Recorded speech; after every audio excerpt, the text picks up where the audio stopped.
옛날 아주 먼 옛날 조선에 평양감사가 있었습니다. 감사, 관찰사는 그 지역의 여러 사또들을 관리하는 역할을 합니다.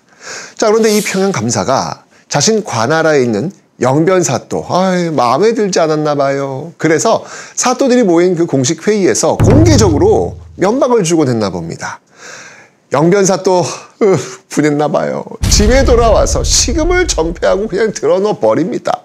아이고야, 아무것도 안 드시는 이 아버지를 보고 그 아들이 너무너무 걱정이 된 거예요.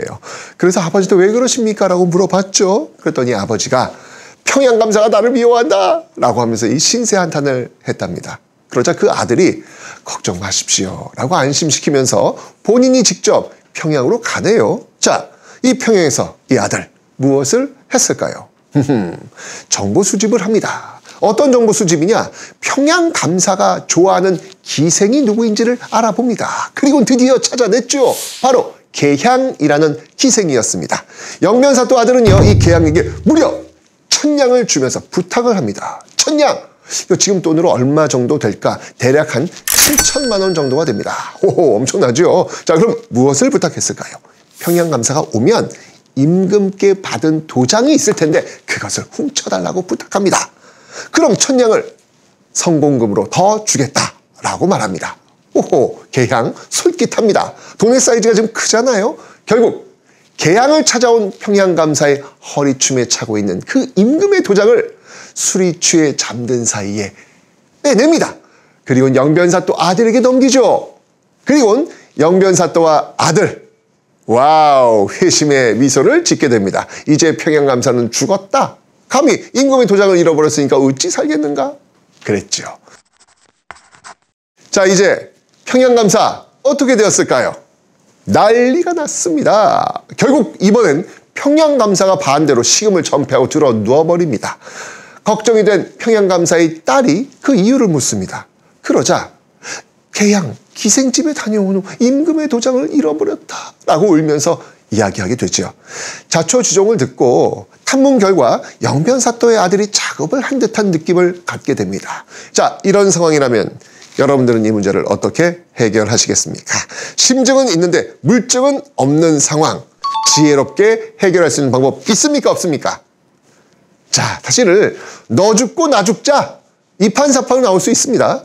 그런데 이때 이런 방법이 아닌 아주 지혜로운 방법을 이들은 찾게 됩니다. 어떻게 했을까요? 평양감사의 딸이 아버지한테 이야기합니다. 주변 지역 사또들에게 모두 평양으로 모이라고 편지를 보내십시오. 특히 영변사또에게는 보내는 편지 마지막에 반드시 들어오라.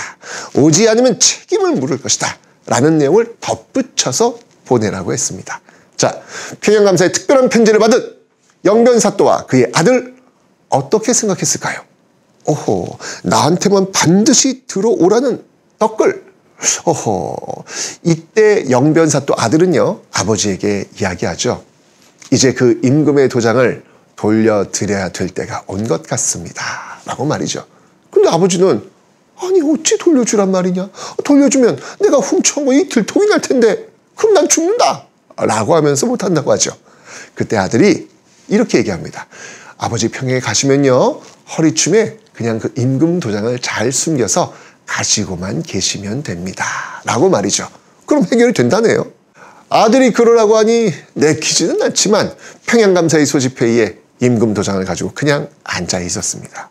그런데 이때 밖에서 불이야! 불이야! 소리가 들립니다. 당황한 평양감사가 너무 놀래서 영변사또에게 자신이 입고 있던 두루마기를 냅다 넘긴 뒤 불을 끌어 갈 터이니 내 옷 좀 챙겨주게! 라고 하면서 나가버린 겁니다. 와, 이것은 무엇을 의미하는 것일까요? 이때 영변사또가 정신이 버뜩 들었죠. 이거구나. 아들이 이야기했던 바로 이 기회. 그러면서 평양감사 그 두루마기 속에 훔쳐왔던 임금 도장을 쑥 집어넣었던 겁니다. 여러분 무슨 상황인지 이해가 되십니까? 평양감사는 일부러 불이 난 상황을 만들어서 영변사또가 임금 도장을 돌려줄 기회를 제공했던 것이죠. 영변사또 역시 더 이상의 보복을 멈추고 평양감사에게 돌려주었던 겁니다. 그러면서 이후 둘은요, 다시 만나서 서로에게 그 서운함과 미안함을 터놓고 이야기했고, 이후에는요, 자신의 아들, 딸 결혼시켜가지고 사돈이 되었다는 이야기가 전해집니다.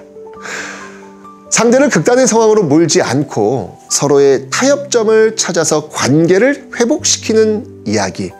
이 이야기를 우리 선조들은 지금 하고 있는 것이죠. 극단의 상황으로 서로를 내몰고 있는 정치 실종의 우리 시대에 작은 지혜 하나 얻기를 바랍니다.